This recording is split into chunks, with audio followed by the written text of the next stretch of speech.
All right, welcome to another episode of Crestview Leads, where I, Tim Bolduc, get an opportunity to chat with people who have had influence in my life in the area of leadership. And today I've got a good friend of mine, Mr. Jason Miller. Welcome, Jason. Thank you, sir. I'm glad to have you. It's a good thing to be here. I was honored. You were honored. Yeah, you were surprised. Or roped in. Right. Actually, You needed something, and I'm like, hey, man, you're on my podcast. No, I'm just kidding. Well, sort of. So anyway, Jason and I got a chance to meet each other a couple years ago. He works with Property Group, and we'll talk a little bit about that. But had a chance to hang out a couple of different times, and I just wanted to bring you on and talk a little bit about like transitioning from the military and that kind of stuff. But before we do that, I always like to start off this way. Tell us a little bit about yourself. Where do you come from? How did you end up in this beautiful city of Crestview? That kind of stuff, or as close as you are to that. Right. Tell us about it. So I was born and raised southern part of Illinois. Okay. Got on an airplane for the very first time when I flew to basic training in 97. All right. Spent some time down there. I traveled everywhere. I was all over. When I got to Eglin Air Force Base, I'd been in 12 years, and it was my 6th assignment. Oh, wow. So I had moved a lot. Yeah. Deployments and whatnot. I got down here. Within 3 months, I met my wife. Right. And I've kind of been here ever since. Yeah, they do that. Yeah, it works. I have kids. She had kids. None of the other parents were real keen on us taking them out of the country. Right. So we just stayed here, for the kids. Was your wife in the military? She was not. Okay. No, when I met her, my wife was actually a cop down in Valpy. Oh, okay. Nice. I can see it. So it was not, she was not on duty when I met her. I was going to say, you got arrested. That's what happened. You got pulled over. Not at all. Nonsense. Not at all. Yeah. That's awesome. So you met your wife. You guys got married. Mm-hmm. And that was how long ago? 12 years. 12 years ago. Yeah. Ah, gosh. Coming up next month. Yeah, 12 years. Not unlike myself, you outkicked your coverage and you've been trying to catch up By since. far. Yes, sir. Yeah, same. So very, very cool. So then, so you served how long in the military? 20 years. 20 years. So you actually officially retired. Yes. Like not left early retired, but officially retired. So what did you tell me a little bit about? We chatted just before the podcast, but before that I really hadn't talked too much about what you did in the military. I just knew you were in it. So talk a little bit about what was your assignment? What'd you do? Is it called? It's an MOS in the Air Force, right? No, it's an AFSC, Air Force Specialty Code. There you go. Yes. That's what I meant. Yeah, MOS is Army, but that's all right. Oh, okay. Same. So when I first joined, I was an aerospace ground equipment technician. Catherine's husband actually does the same exact job. All right. So that's what we did. We worked on all of the equipment that they used to test airplanes when they were on the ground. So we lidalls at night, hydraulic systems, pneumatic systems, heating and air conditioning, diesel generators, gas engines, turbine engines, all of it. Jack of all trades, master of none. Right, That's what we did. Right. So from a mechanic standpoint, all of kept it. them all running. Yes. Is that what you're saying? So was it like now a lot of the stuff on, and I'm going to get rabbit trail, but a lot of the stuff on airplanes is kind of specialized on the actual airplane. So like you'll have the airframe, and then you'll have the electrical, and then you'll have the engine. So yes. But you guys did kind of everything on the equipment that they used. Yes. So it was across the board. Yes. Crew chiefs will take care of the airplane. They know the airplane as a whole, the whole system. And when they run into a specific system that needs a problem, like you said, electrical or hydraulics or whatever, they call a specialist that comes in that specializes on those things. Sometimes to the aircraft specific. Right. With age, not so much. At the very beginning, sometimes they keep us fighters versus heavies because it's different equipment. But we can do. You're right. We can do all of it. Right. Bouncing back and forth through that. Yeah. And you said you did that all over the world? All over the world. What's the coolest place you went in the military? The coolest place I ever spent any significant time was Okinawa. Oh, wow. Yeah. I absolutely loved that. That was awesome. Did you see Mr. Miyagi while you were over there? I did, twice. We did a lot of cars. Nice. But Okinawa was absolutely great. I think we dated ourselves with that. I spent 3 years there. But I went to Thailand and Turkey. Those were my two favorite deployments. Those places you liked are awesome. Turkey? Yeah, it was awesome. That's Food was absolutely phenomenal. Yeah. I heard the food was good. I heard sometimes that it's not like the favorite place to have us. Is that true? Well, this was in 99, Right. 2000, something like that. Wasn't too bad. Yeah, Operation Northern Watch. That's where we were. Right. So, yeah, talk about dating yourself. That was Yeah, it. yeah, that's right. I didn't think about that. So you were in during a lot of that Gulf War stuff then. Well, I mean, we spent 20 some odd years at war. Right. So, Operation Northern Watch, Operation Southern Watch through New Dawn, all that good stuff. That was Iraqi freedom, all that time. Yeah. Right. Very, very cool. And so you did that. You started out working on the equipment itself, and then I think you said you ended up as a first sergeant. I was a first sergeant. Yeah. All right. So other than yes, sir, first sergeant, what does that actually mean? That means my job was to take care of people. Okay. I had a first sergeant tell me one time as I came in, actually to Okinawa, he said, my job is to help you out. If there's a problem and it's red tape or whatever it is, I can help you out. If there's a problem at home, I can help you out. Right. If you are the problem, I can help you out. And I was like, oh, wow. Like that's really awesome. Like out here. of the military. Yeah. That is fantastic. So that's kind of what we did. We took care of problems, and we did it from a personal standpoint. Well, people were worried about in-commission rates for airplanes or how many patients they could get in and out in a day at the hospital. Right. My job was to make sure that everybody was well-trained, well-disciplined, fit, and had all of their mind right in the way to move forward. A lot of what you did was to care for like the mental side of it, right? Yeah. So, or the ability to focus, maybe. Yep. So like if something's going on at home, if something's going on somewhere else, then you kind of step in and do that. Morale, welfare, discipline, those were our kind of focuses. So did you like that part of your... Absolutely loved it. It was the best job in the Air Force. What makes it the best job? Because... Man, you threw me for a loop on that one. Yeah. What makes the job? There's so much. I get to see people at their absolute best and their absolute worst. Right. I've got to give people stripes, and I've had to tell them that their parents died while we were in Iraq. Right. And send them home. I've taken a child from their parent so that I could give it to Child and Family Protective Services, and I've also let a guy know that he got accepted to be an officer. So the things that we did, we were there at the highest and the lows, and we could take care of people, and that was to see somebody's relief as you were like, man, that is not a problem. We can fix this. Yeah, this is not a big deal. Let me make a phone call. To watch that relief is the best feeling in the world. Yeah, it's cool because so much of what we talk about on this podcast is about trying to get people to understand that, look, leadership is, it's not about the position. It's not about, what somebody calls you and how much you make, any of that kind of stuff. It's really about connecting people to their purpose, making sure they have what they need to reach their full potential, all of that kind of stuff. Mm-hmm. And so hearing you say that way, so 20 years in the service, the best part of your time in the service was actually when you could connect people's problems to solutions is pretty cool. Absolutely, yeah. So you did 20 years, retired here at Eglin, which seems to be the in thing to do, right? That's what most people do. Yeah. So were you at Eglin? So I was actually at Duke. I had a small maintenance squadron when I retired. Okay.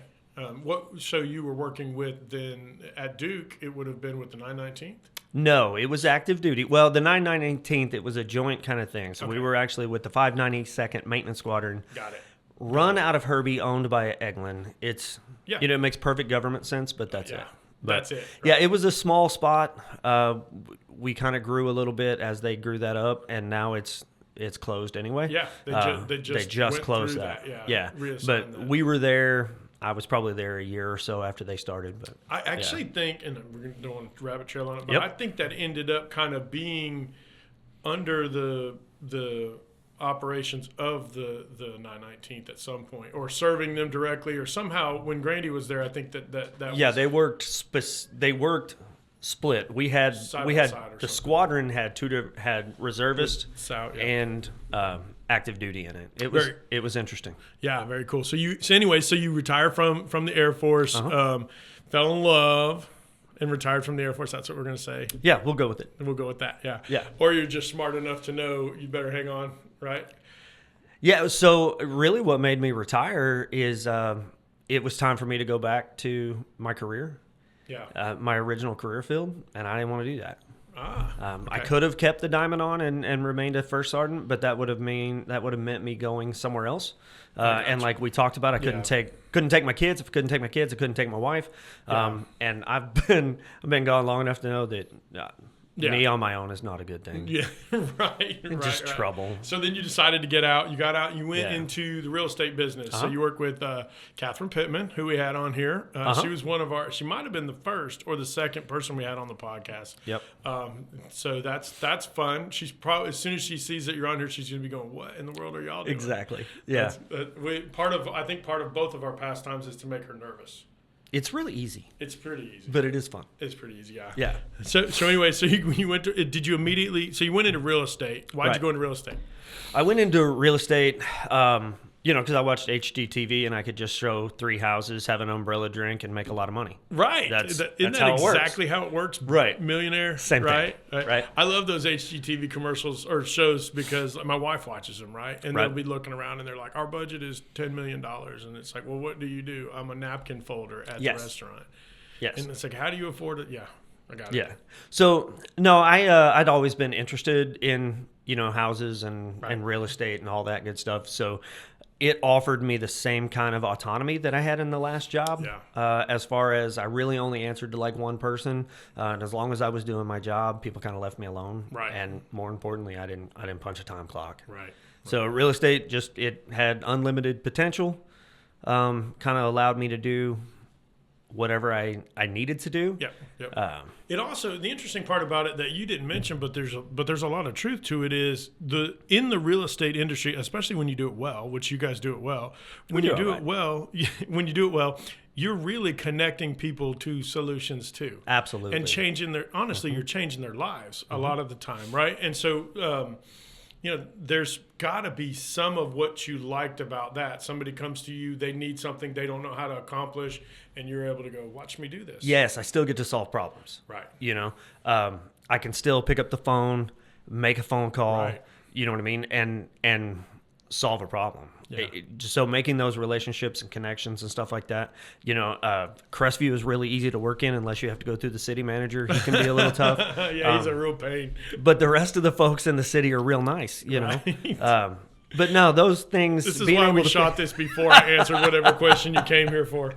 Being able to make a phone call and solve a problem that is insurmountable for the person that's in it is fantastic. I enjoy it. One of the things I like about the way you guys do it is that, and hopefully this is part of why you do it the way you do it, but is that like it's so easy to forget when we do something every day. It becomes so normal, and I have to remind my staff of this all the time. Right?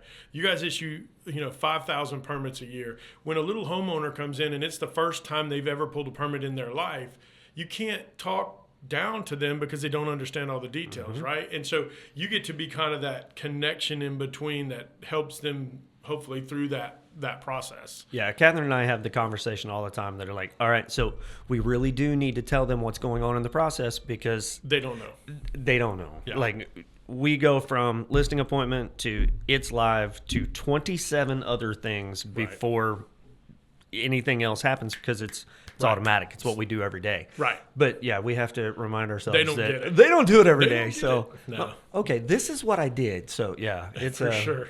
It's an interesting job. One of the things I do on this podcast is I always ask everybody, to list a leader that had influence on them. And sometimes I warn people on the front end, and I did that for you. And so I usually wait till the very end, but I want to talk about it now because you said something that was pretty interesting.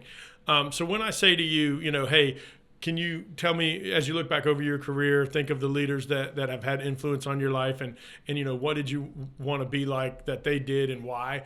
You said something interesting. You said, well, what? Catherine Pittman and Barbara Miller. Oh, my God. That is not what you said. One professional, one personal. No, that's not it. No, I have taken something. I have taken something from every leader that I've ever worked with. A lot of people did a lot of good things. Sure. My kids will tell you that they heard the phrase a lot, don't be sorry, be different. That came from one of the commanders I worked with. Oh, wow. What does that mean? Tell me about that. That means that you can be sorry. You can say sorry all day long. You can feel bad. But if you continue to do the same thing, it doesn't make a difference. So don't be sorry. Be different. Oh my gosh. Change your behavior, not your words. Yeah. So that's where that comes from. And when he said that to an airman, I was like, wow. That's It powerful. was so cool. Shay, that's the real. Yeah, that's good stuff. So that was awesome. That's one of my favorite things. My kids hate to hear it. Yeah. Don't be sorry. Don't be sorry. Be different. You know who else is going to hate it? About 300 employees at the city of Crestview. That's who's going to hate it. I love that. That's fantastic. Don't be sorry. Be different. Yeah, stop telling me about that's huge. it. Yeah. Yeah. Yeah. I had a lady one time tell me, it's okay for you to apologize, but don't be sorry. You know, if she said you're saying you're sorry, you are being sorry. Stop being sorry. You can make mistakes and apologize for your mistakes, but just stop being sorry. Yeah. And I was like, ugh, okay. That was when I was a contractor, and I had not fulfilled the timelines that I had maybe set before her. I was running behind on schedule, and I said, I'm really sorry. And she said, I wish you would stop being sorry. It'd be one thing if you apologize for making mistakes, but you are being sorry. I said, ugh. Yeah. That's a little more harsh. That's a little harsh. Yeah, that's kind of like, don't be sorry, be better. You know, I guess it's the same thing, but different just sounds better. It's a little different. Yeah, yours is definitely better. One of the other things you said was about yourself, which I thought was kind of fun. So we talked about, taking something from every leader, right? Both the good and the bad. Right. The bad is the big thing, right? Yeah. I don't want to be that guy. Yeah, right. I love that. What we were talking about is, unfortunately, for a long time in my career, I was that guy. Yeah, I think that's true with me too. Sure. I was the guy that I know several people that worked for me that are like, oh man, that sounds like something Miller would do. Nice. Hell no, I ain't doing that. So yeah, I did get better, guys. I promise, I got better. That's too funny. But it took being a first sergeant to do that. So what was some of the stuff? Like, so for me, one of the things I always tell this story about, there's a guy, a roofing guy, or when I was in the construction industry, I was young, and my dad owned the company, and so I promoted pretty quickly. I was fairly good at what I did, obviously, but so I promoted quickly. But I was supervising over this guy. His name was Ray Cransford.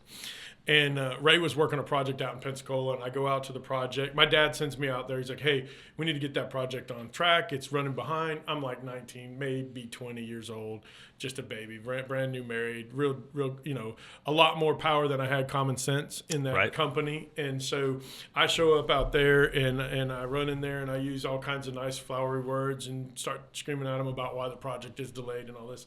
And my buddy Ray looks at me, and he ends up being my buddy, but this guy Ray looks at me, and so I'm 19. Ray was probably 50, somewhere in the mid 50s, and he had been a roofer his whole life. Well, he wanted to become a general contractor, so he had left his roofing company and come to work for us as a laborer, worked his way up into a carpenter, and he was trying to learn the business from the inside to go be a general contractor. And so that's who I was being, super motivating, not really, but thinking in my own mind by pulling out a bullwhip, I was going to motivate him. Ray says, hey, Tim, what are you doing for lunch? I said, oh, man, I'd love to take you to lunch, Ray. And Ray said, no, I'll take you to lunch because we're going to have a conversation. And at the end of that conversation, you may not like me and your dad may fire me, but we're going to do it on my dime, not your dime. And so Ray takes me, I remember it just like it was yesterday. He takes me to this little diner in Milton, and we have some hamburgers. And he shared with me that day the difference between, he didn't do it like John Maxwell does it or Simon Sinek does it. Right. But he shared with me the difference between being a positional leader and an influential leader. And he talked about, he said, Tim, it doesn't matter the fact that and he said, you're the fastest at roofing I've ever seen. You're a great salesman. You do all these kind of things. He said, but if you continue the way that you are, you will make nobody's lives better.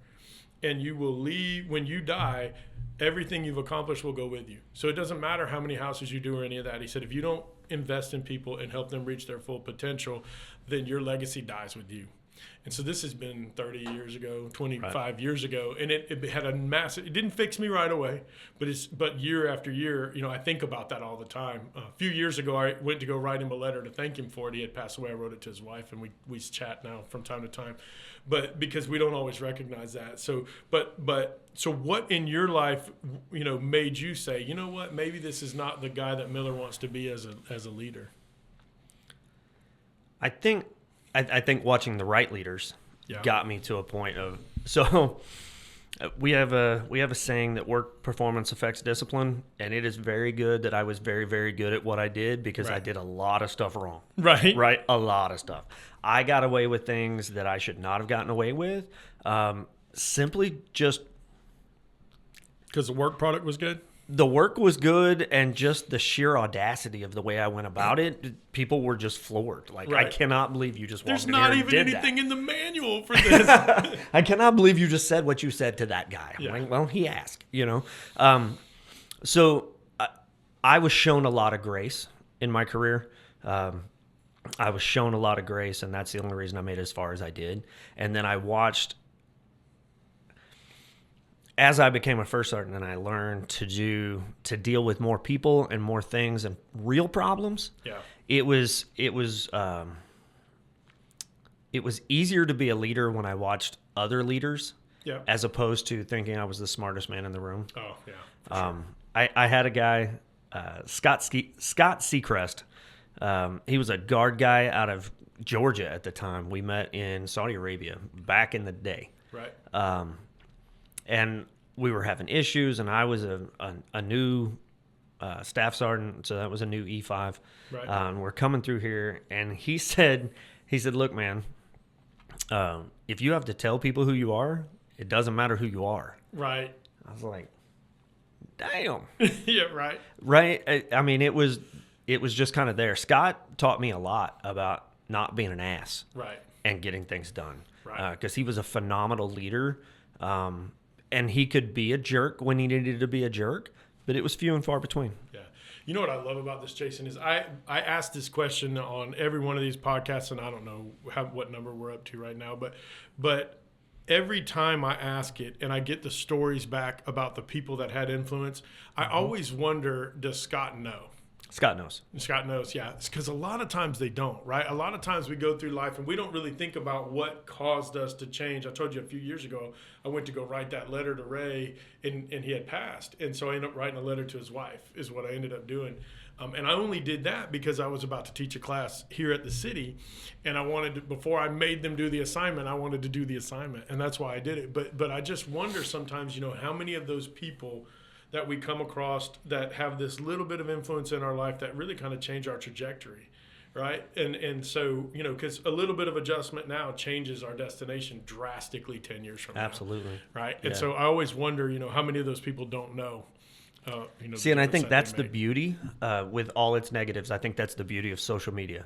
Yeah, very cool. I am connected with military friends throughout the world that have had a big impact on me. And I've been able to reach out and say, hey, you said this at one time. 98% of them do not remember the conversation that they had because that's the point it's just who they are. Right. It's who they are and what they did. So it wasn't anything special, but it was to me. Yeah. So that was being able to reach out through Facebook or whatever else is kind of cool. One of the guys that saved my bacon when I was a young man. Right. He was actually a first sergeant in the Air Force. Long before I joined the Air Force, he was a cop back home. Yeah, you get a lot of interactions with cop, Jason. We'll cover that in our therapy So I session. did meet Tom not on duty, but I also met Tom on duty a couple different times. But he kind of pushed me to join the military and just make it. Yeah. Dude, it was always my goal from when I was 12 on. I was going to join the Air Force. I was going to go be an officer. I had a full ride to school. I was going to do all that stuff. And then my future first wife, future ex-wife, decided she didn't want to leave. She didn't want to go anywhere. So I didn't. So 2 years later, I came in a slick sleeve airman, but I still came in. Right. And Tom was Tom McElroy, who lives down in Panama City Beach now. I sold him a house when they moved down there. Very cool. He had to write a letter because I had gotten in a little bit of trouble when I was a kid. Right. He had to write a letter and said, "This I kid, can't relate at all." This kid is he's all right. He made some stupid decisions and probably will again, but he's a good kid. Give him a shot." And that's the only reason I got in the Air Force. Fantastic. So I'm forever indebted to him. And so the part again, like I always try to get across on this podcast, because if I'm going to do one, I want to do one that I think matters. So these podcasts, and so it's like just recognizing, because he wrote the letter to help you out, but then all of the people that you helped as a first sergeant are directly result. He has a piece in every one of those problems you solve. Yep. Every time you connect somebody to their dream now, because you wouldn't have ended up in Eglin necessarily. And so just connecting the dots of all that cool stuff. Listen, man, I appreciate you coming on. We're just about out of time. It's good times. We'll get you back on again and do it. But so the main things we want to remember is don't be sorry, be better. Or different. Oh, is it different? Yeah. Don't be sorry, be different. I need to say it right, because if I say don't be sorry, be better, that's probably going to be. So go ahead and say it right. Yeah, if you say be better, that's accusatory. It is accusatory. Right? But different doesn't imply better or worse. It's just different. I'm going to probably stick with better. Don't be sorry, be different, but better. In a way. Be different in a better way. In a better way. But yeah, just don't be sorry. Just be different. No, that's awesome, man. I appreciate it. Thanks for coming on. Don't be sorry, be different. Roger that. That's what we're going to take away from here. And so, again, thank you for those of you who watch it. We appreciate it. If you like it, share it. We're on all the different podcast platforms. If there's somebody that you'd like for us to bring on as a guest, somebody that maybe you think could have some insight into leadership here in Crestview, put the comments down below. If there's a topic you'd like for me to cover, put that down in the comments as well. And we appreciate you. Go out and have a great day, and that's why Crestview leads.